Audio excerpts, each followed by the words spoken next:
calendar, our events. We can publish our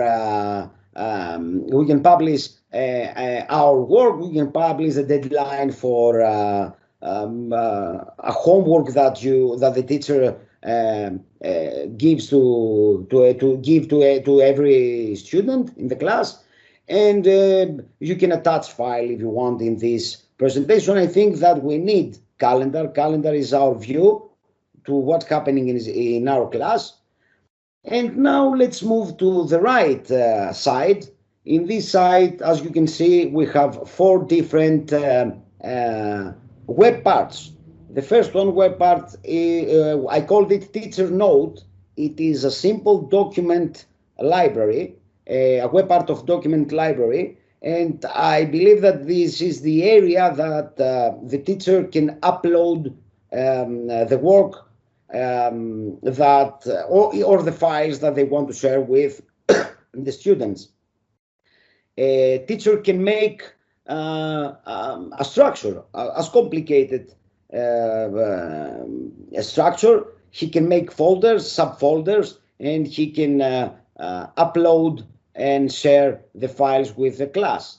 In the second web part, as you can see, we have the same web part, a document library web part, but now we called it a student work because we created a structure, if you can see in my slide, student 1, student 2, student 3. That means that every student have the personal folder, and he or she can upload the material in this folder. I have to suggest you to give a specific permission to this folder, just only for the student and for the teacher. That means that no one else can see the homework of the other students, and the teachers can see everything in this library. I will show you later how to do it via PowerShell, because we need to automate all these procedures in education. And let's move to the next web part that it is important. We all know that we need references in our work, and we need links in educational procedure. We want, for example, to send our students in Wikipedia. It is a simple example. So we can add the link of Wikipedia, the links that they are interesting, and they can help our student to do their homework as well. And with a simple way, just press a new link. All these procedures that I'm describing now, it's so simple. You have to press a new announcement. You have to press new upload, just upload the file. With a simple way, we can use it for asynchronous. I tell again that it is asynchronous education, and I will describe in a few minutes how to do it asynchronous. And the last one is the class forum. I called forum the web part named a discussion board, but we can make a forum in our class. It is the area that the teachers can ask something, and the students can answer to the teacher. Teachers can ask about, students can ask some questions there, and the other students can help them. It is one way that we are called a team group work. It is a model in education to work in teams, in groups. And with this web part, we have this opportunity to make a dialogue the students between, and they can find the conclusion at the end. They can combine the conclusion, and they can combine the knowledge. This is the target, okay? Because if we leave them to speak, or if we leave them to make a dialogue in the forum, they can combine the knowledge. This is the aim at the end. Also, I have some things to say about SharePoint services, but I don't have images or slides for these services because it is more complicated to do. I think that one of the best services in SharePoint is the search engine. We can make a search engine in our organization, and it is, I think that it is a brilliant idea, because we will not allow our students to try to find the solution or material in the web. We can stop our students, or we can prohibit students to try to find via Google. They can do it with our search engine, and we can qualify results, because this material is in our SharePoint. That means that our teacher make the material, upload it somewhere, and the search engine can find this material. So if we tag all these, or if we create metadata for our documents or for our files, the search engine is clever. It can understand the metadata, and it will show as a result all these things that we have the metadata relative to the keyword that the student is insert in the search box. I think that it is all these qualified results. It is very important in education, because, as we all know, children are trying to find material, or are trying to find something from the web and copy paste it in their homework. I think we have to change it. I think we have to make our search engine. We can do it. I know that it is difficult, because you have to make a lot of changes in the search engine. I have to tell you that this search engine in SharePoint can understand files, can understand folders. It can starting showing results from folder, from network places, from SharePoint sites, from SharePoint site collections. That's why I create a search engine in my organization. It is not allowed to show you, but trust me, it is a very good feature that everyone can use it in educational procedure. Now, yes. Yes. Konstantinos, sorry, mate.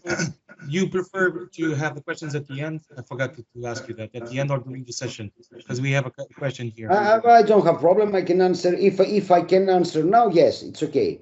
Okay, so basically the question is from Gali Gonan. Sorry if I misspell your name. I understand you have basing your solution on classic SharePoint. Have you ever started preparing for a future move to the modern? Yes, I will show you in a few seconds what's happening in the SharePoint Online. I started with SharePoint on premise, because all these things that you see in this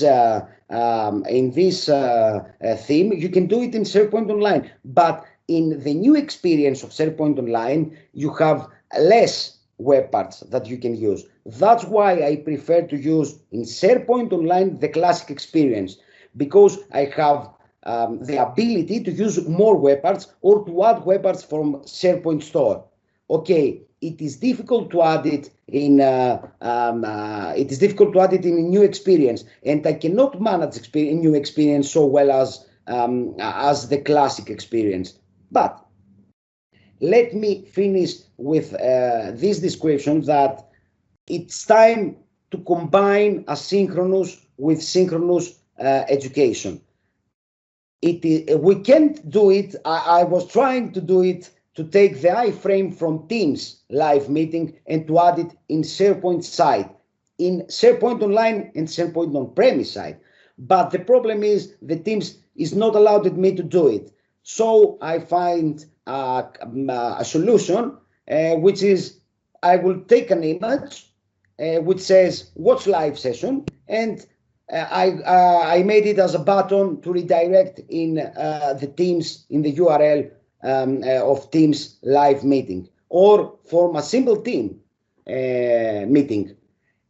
In this way, they can see we can combine synchronous and asynchronous education. We can get synchronous education with Teams, so we can post in our main page of our class the link that every student can access the Teams in COVID situation, and he can join to the class lesson. With this way, it is difficult. It is difficult to do it. I was trying to do it with coding or with JavaScript, but it redirects me again back and it sends me error. So if you want to use a link to redirect your students to the live lesson, just do it with a simple button, with an image, and send them to create to redirect in the class. I will show you a few things in the next slides. Sorry, it's stuck. This is the SharePoint Online. We have now a different approach, in the same approach, but in a different product. I saw that I read that we can use, and I used it. I have to be honest with you, I used it. We have the lookbook, the SharePoint Online lookbook, that it gave us a lot of things, and we can apply this theme, we can provision this theme to our tenant. This is a crisis management site, template site, and I think during COVID we need it in our schools. We need to keep informed all our members. We need to tell them how to find quickly any information about COVID, or we have to inform them, to keep them informed about the latest news. As you can see in this slide, I have add my social network in Twitter, my Twitter as a web part in this site. This is that's the differences between SharePoint Online and SharePoint On-Premise. It is easy to do it, to add my accounts in SharePoint Online site, but it is difficult to do it in SharePoint On-Premise. Okay, we can do it, but it is difficult.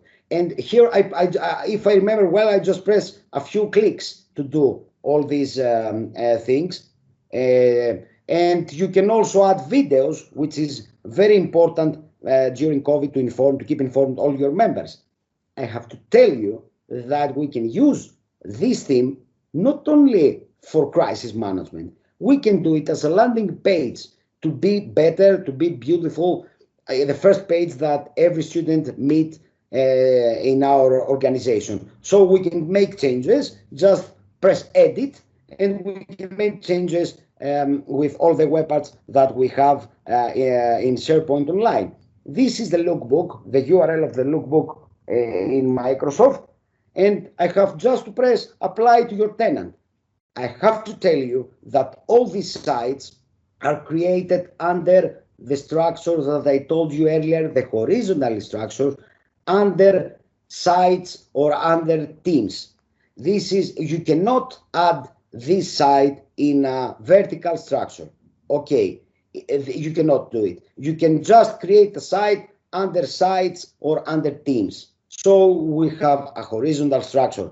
That's why I told you that we have a different strategies, and we have to approach, we have to discuss at first with our teachers, we have to discuss with the staff of the school about the educational needs, and we need to approach in a different way. It will be a great idea if we can combine all the solutions to one, but I think now we are not ready to do it.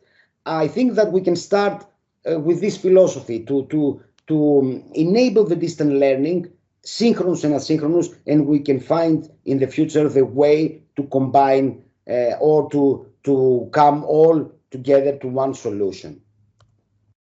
This is this is another template that we can use it with the provisioning service of SharePoint, but only in SharePoint Online. Now it's time to describe how to use PowerShell to automate everything in our organization. Because imagine that you are administrator in a school that this school has 10,000 students. No one can make, for example, 500 or 1,000 sites under the first page, under the landing page. That's why I will describe a step-by-step guide guide for automation with PowerShell, specify the educational needs, try to automate your procedure. Okay, I'm not sure that we can automate everything, but I think that we can automate the most of them. Use a test environment. Of course, use a test environment, because sometimes we believe that, or we are sure that this script is working and we will have a problem. And if you know about SharePoint, you know that SharePoint is a difficult project. You have to be careful, because if you made it wrong, you may destroy your farm. Okay, so try to be careful if you apply any script to your farm, and deploy to the production when you are sure that the script is working. The first PowerShell script that I want to show you, it's a simple but very useful script, is how to store a site template. At first, I need to create this template in my SharePoint online or farm.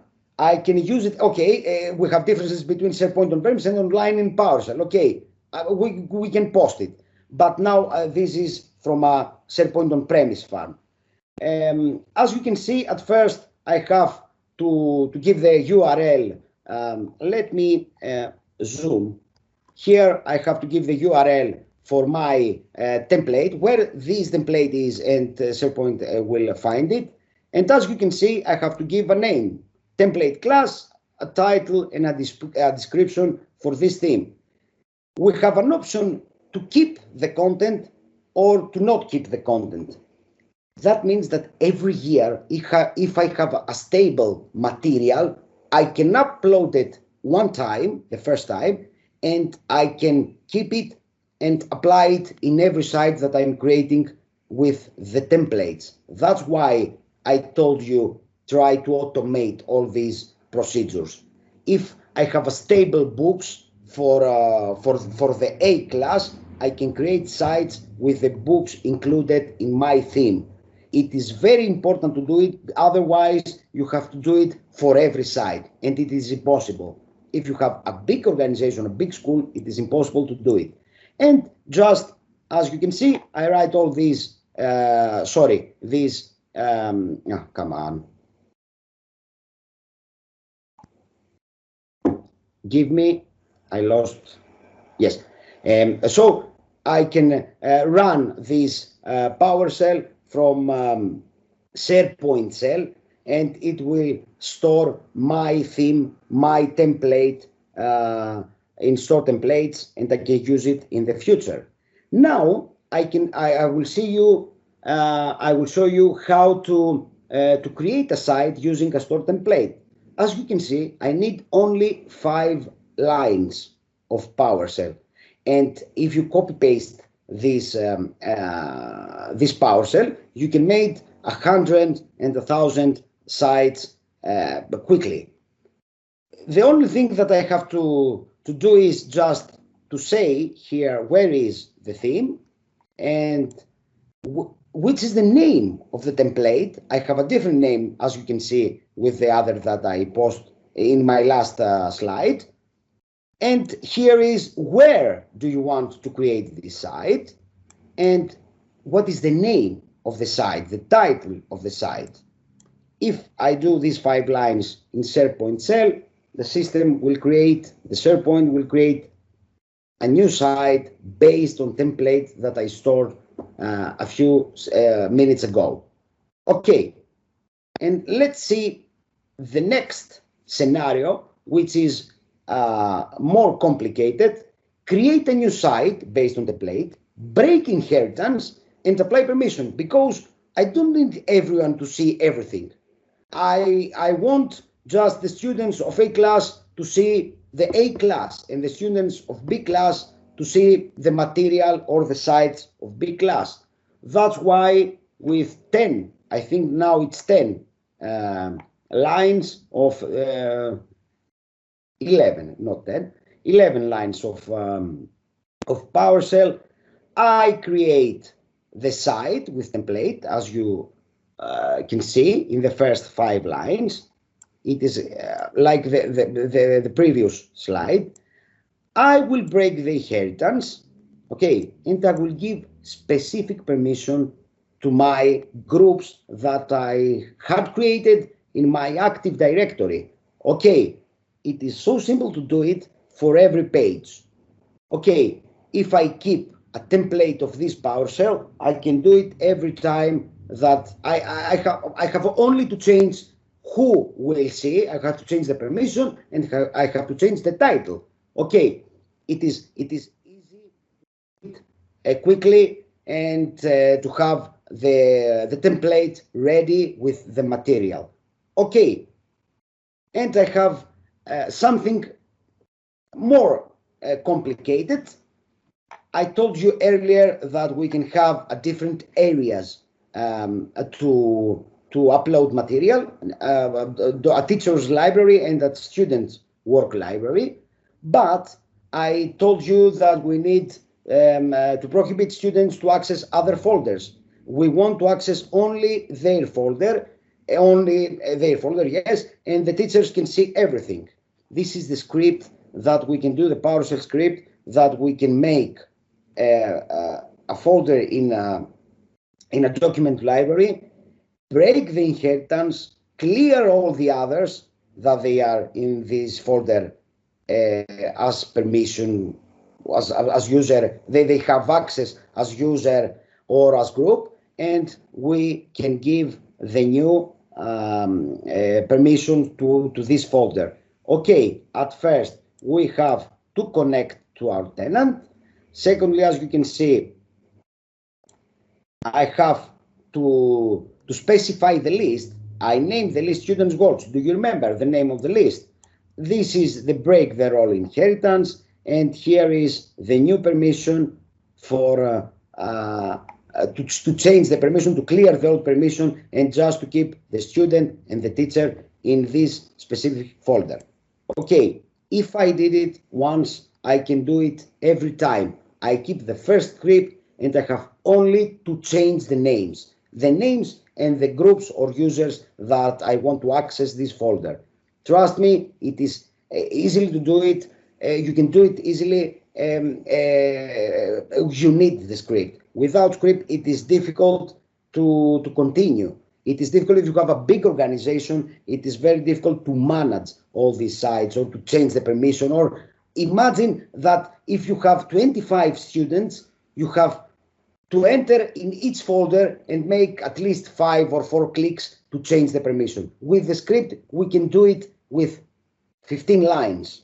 Okay, and copy paste again, and you will make one script to do all this job. Build or combine solution for educational scenario, now I will describe, and this is the time that we have to speak about SharePoint Online. The SharePoint Online, as I told you earlier, is the best solution for me because I can use the Power Automate.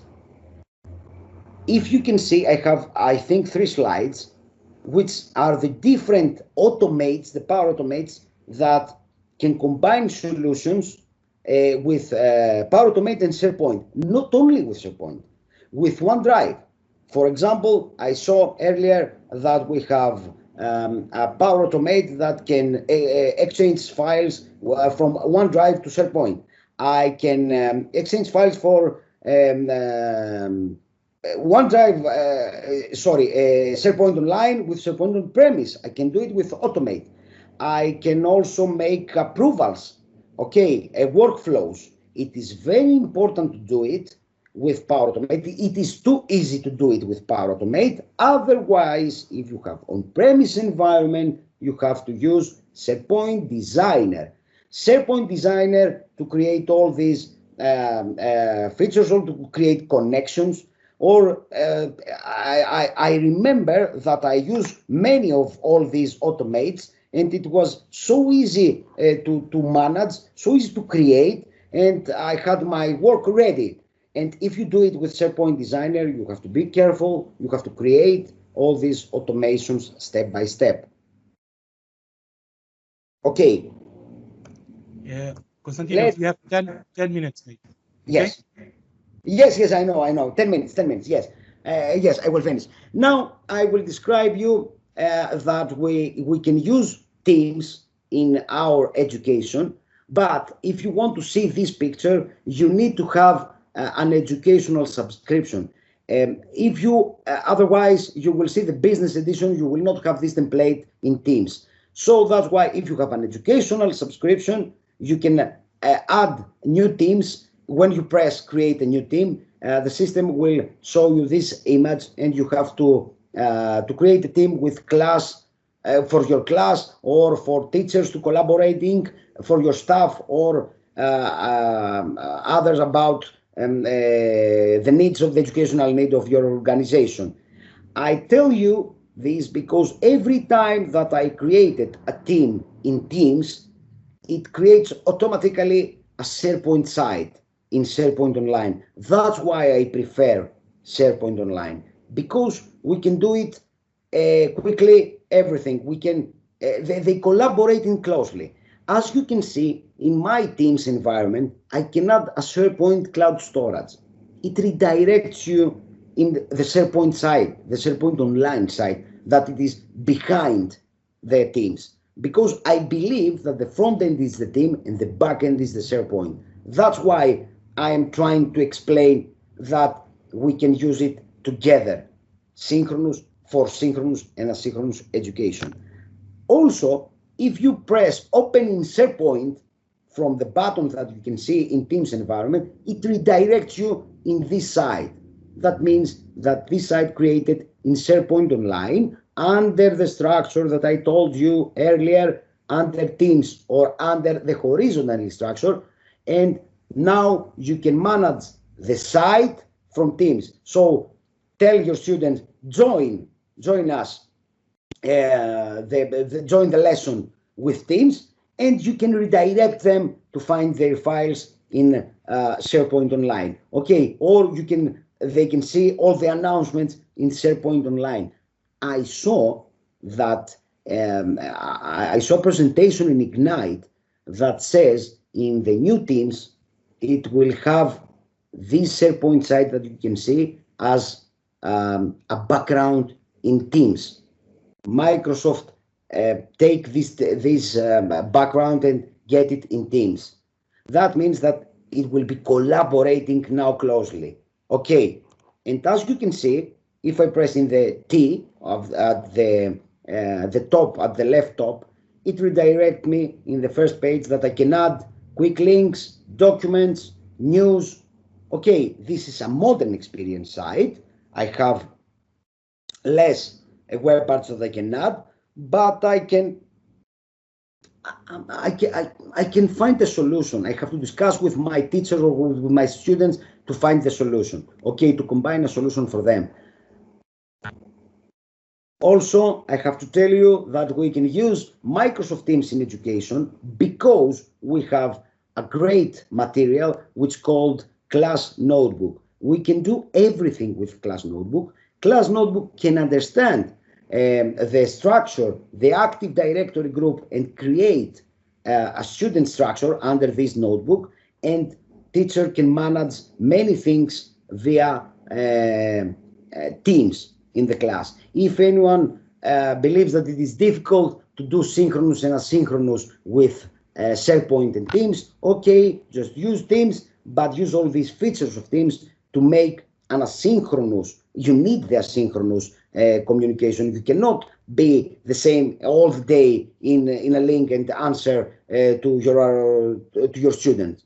So I think that we need a part which is a synchronous class and a part which is a synchronous class. You can do it if you don't want to use SharePoint, just do it with your class notebook. Okay. The idea.